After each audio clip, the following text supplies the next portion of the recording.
zo'r yangiligim bor. Moliyaviy savodxonlik bo'yicha kurs oldim. Qanaqa boy bo'lish haqida kursmi? Yo'q, moliyaviy savodxonlik bo'yicha dedim-ku. Kimdan sotib olding? Bill Gates aka bor-ku, ashini kursini oldim. Qanaqa qilib boy bo'lib ketgan ekan o'zi? U odam kalla joydami? Shu kursini sotibdi.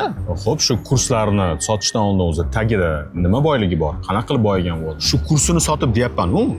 Ya'ni shu qanaqa qilib boy bo'lish haqida kursni sotib boy bo'lgan. Ha, tushunarli. Demak, bu odam shunchaki hamma narsani o'zi boy bo'lmasdan, hammasini yolg'ondan boshlab, lekin sizlarga o'xshagan odamlar o'sha kursini sotib olib, uning haqiqatga aylantirgansizlar va u odamni boy qilgansizlar, to'g'rimi? Yo'q, endi yo'q, qara. Yolg'on bilan boshlangan bo'lsa ham, lekin mana hozir haqiqatda u ishlayaptimi? Nima qiziq bor u yolg'on bilan boshlanganmi? Hozir rezultat bormi? Bor. Xo'p, bu o'zi odam nima o'rgatadi?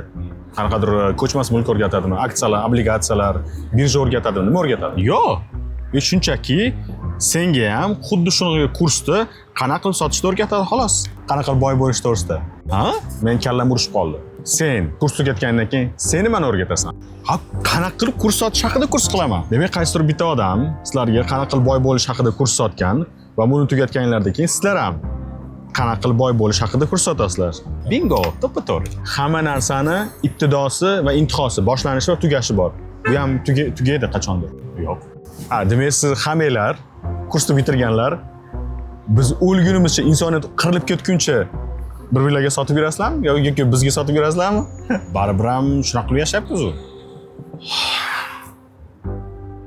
Keyin boy bo'lish haqida kurs dema uni. Moliyaviy savodxonlik.